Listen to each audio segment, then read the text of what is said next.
आज के वीडियो में हम जानेंगे कि सर्दी का मौसम हम लोगों के ऊपर किस प्रकार से हमला करता है और कौन-कौन सी परेशानियां होती हैं और उनका बचाव क्या होता है।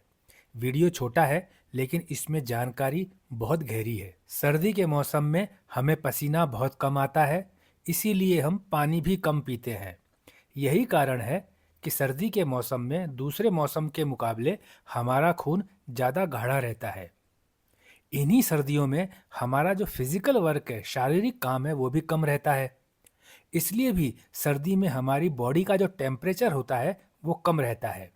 इन तीनों कारणों से पसीना कम आना तो पानी कम पीना, पानी कम पीने से खून गाढ़ा हो जाना और शारीरिक श्रम यानी फिजिकल वर्क कम करना, इनकी वजह से जो हमारी दिमाग की जो धमनियाँ होती हैं, जो वेन्स आर्टरीज होती हैं जिनसे ब्लड दिमाग में जाता है, उसमें फैट यानी वसा जम जाता है और दिमाग में जिन धमनियों में खून बहता है वो धमनियाँ सिकुड़ जाती हैं। फिर सिकुड़ी हुई धमनियों में खून को दौड़ाने के लिए हमारे शरीर में यानी हृदय में, हार्ट में ज़्यादा प्रेशर लगाना पड़ता है, जिसकी वजह से कभी कभी ये धमनियाँ फट भी जाती हैं। इसको ब्रेन स्ट्रोक कहते हैं। जब दिमाग में खून की सप्लाई सही से नहीं हो पाती तो दिमाग में ऑक्सीजन और न्यूट्रिशन दोनों नहीं पहुंच पाते।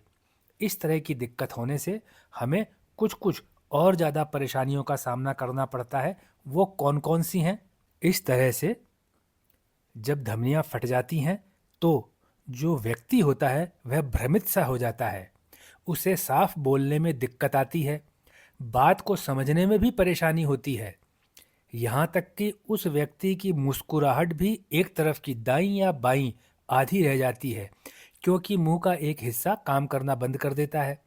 जब व्यक्ति अपने दोनों हाथ ऊपर उठाता है तो एक हाथ नीचे गिरने लगता है।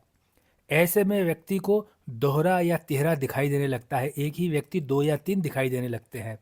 साथ में तेज सिरदर्द के साथ उल्टी और चक्कर भी आने लगते हैं। चलते समय उसका संतुलन बिगड़ने लगता है और व्यक्ति बिना सहारे के गिरने लगता है।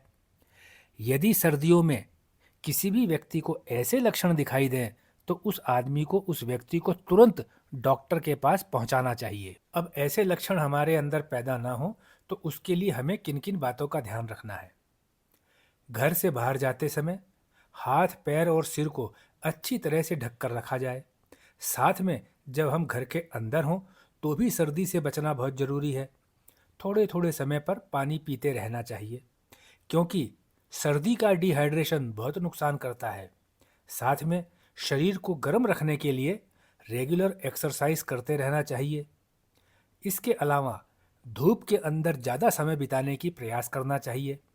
यह ध्यान देना जरूरी है कि रूम हीटर इसका बचाव नहीं है, जितना हो सके रूम हीटर से दूर रहिए।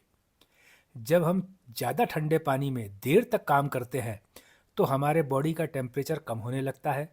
ठंडे पानी में देर तक काम करने के बाद गर्म पानी से हाथ धोना और पैर धोना बहुत ज़रूरी है। ऐसी स्थिति में किसी भी तरह का हॉट ड्रिंक वह भी बहुत फ़ायदेमंद रहता है। सर्दी के मौसम में समय समय पर अपने ब्लड प्रेशर की जांच करवाते रहना चाहिए। सर्दी में रात को सोने से पहले हाथ की हथेली, पैर के तलवे में गुनगुना तेल मलना एक अच्छी आदत है। इसके कई लाभ होते हैं जो हम किसी दूसरे वीडियो में बात करेंगे। इन सभी सावधानियों के साथ रहने से सर्दी के मौसम में होने वाले ब्रेन स्ट्रोक से बचा जा सकता है।